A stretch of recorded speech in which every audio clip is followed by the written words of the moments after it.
Chapter 56. Thomas had closed his eyes when he did it.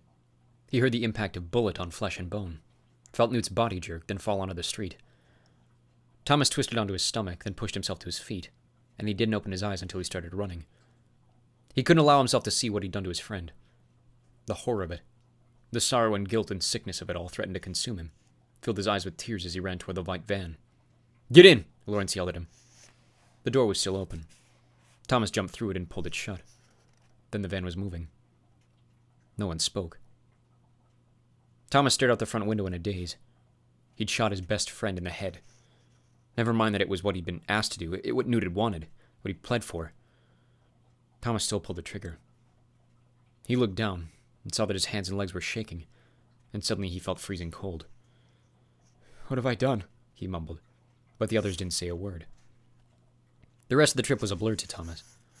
They passed more cranks, even had to shoot some launcher grenades out the window a couple of times. Then they were through the outer wall of the city, through the fence to the small airport, through the enormous door of the hangar, which was heavily guarded by more members of the Right Arm. Not much was said, and Thomas just did as he was told. Went where he was supposed to go. They boarded the Berg, and he followed as they walked through it and did an inspection. But he never said a word.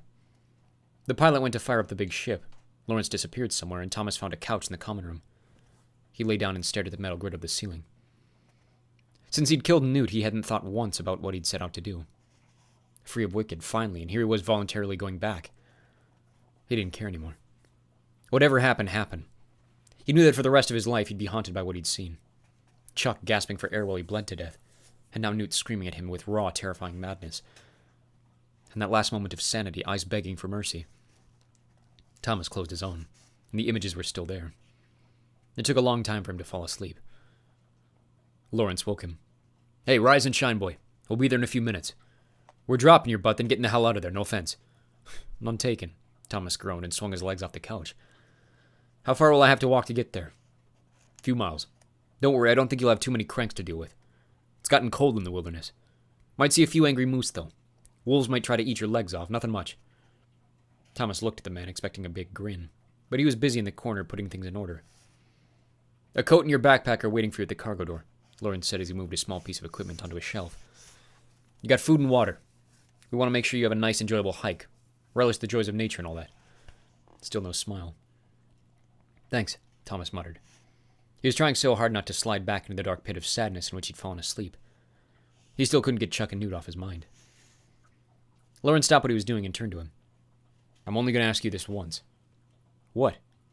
"You sure about this? Everything I know about these people is rotten. They kidnap, torture, murder, do anything to get what they want. It seems crazy to let you waltz in there all by yourself."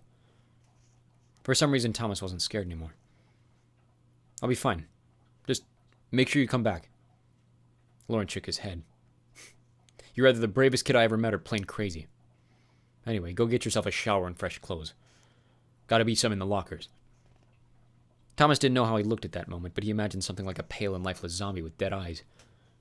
"Okay," he said, and headed off to try to wash some of the horror away. The Berg pitched, and Thomas held onto a bar on the wall as the ship lowered to the ground. The ramp door started cranking open with the squeal of hinges while they were still 100 feet up, and cool air blasted inside. The sound of the thrusters burning roared louder.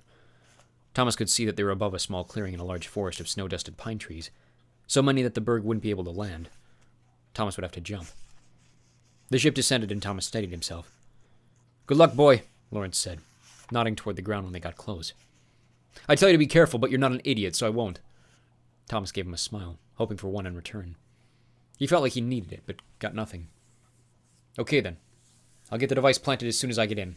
I'm sure everything will go down with no problems, right?" "I'll have little lizards flying into my nostrils if we have problems," Lawrence replied, but there was kindness in his voice. "Now get. Once you're out there, go that way." He pointed to the left, toward the edge of the forest. Thomas pulled on a coat, slipped his arms through the straps of the backpack, then carefully walked down the big metal slab of the cargo door and crouched on its side. It was only about 4 feet to the snow-covered ground, but he'd still have to be careful.